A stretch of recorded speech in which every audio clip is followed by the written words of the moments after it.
Yeah, good morning, children. Today we are here to learn about capacitor and the capacitance. So today the topic is capacitor.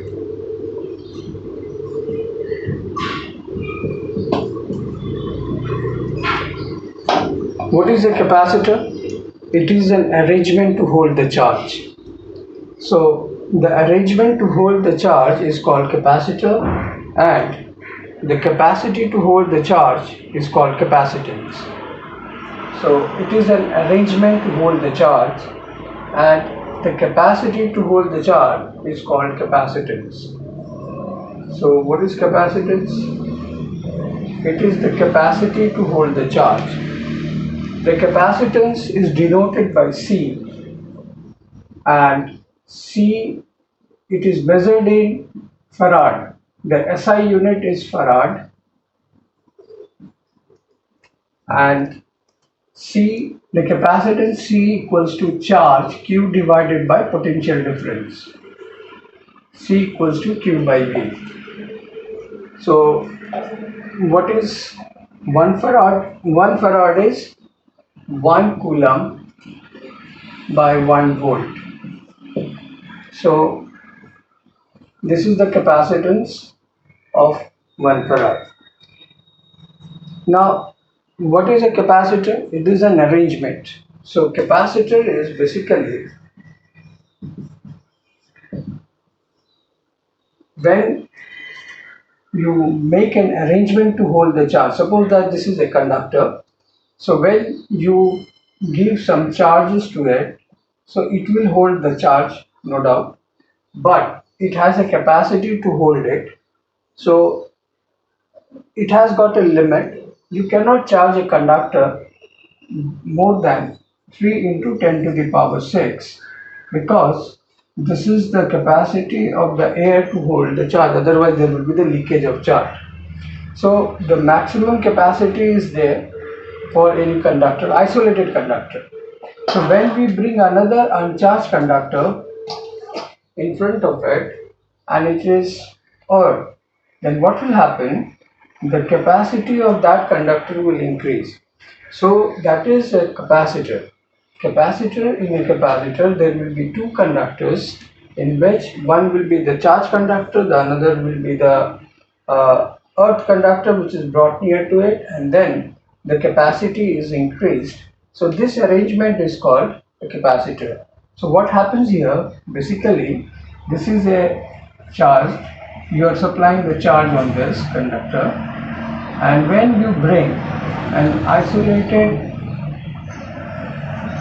so what will happen, due to induction the negative charges will develop on this side and the positive charges will develop on this side. And when the outer body of the second plate is being connected to the earth, then entire charges, they will move to the earth, and this is called a capacitor. Now what happened here? Due to the development or the generation of the charges, negative charges, the potential will decrease.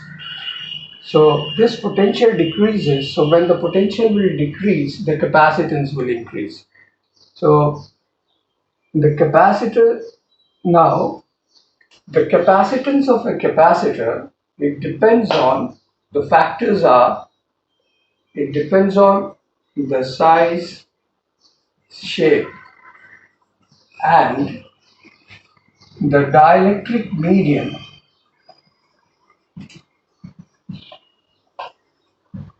of the capacitor.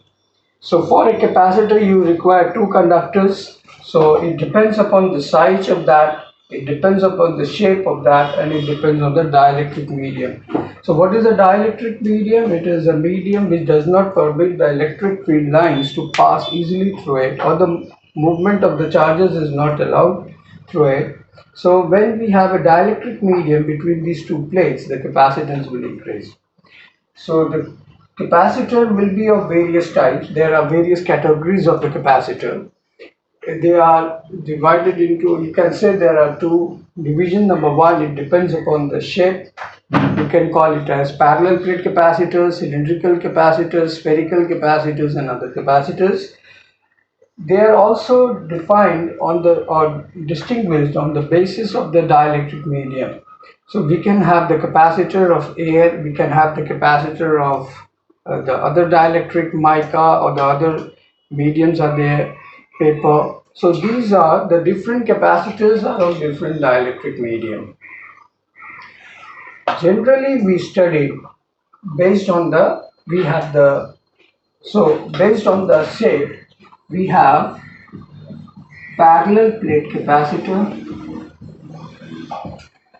we have spherical capacitor, and we have cylindrical capacitor,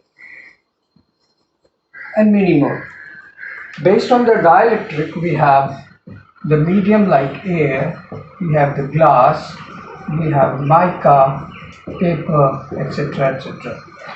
So, we are going to learn here about the parallel plate capacitor.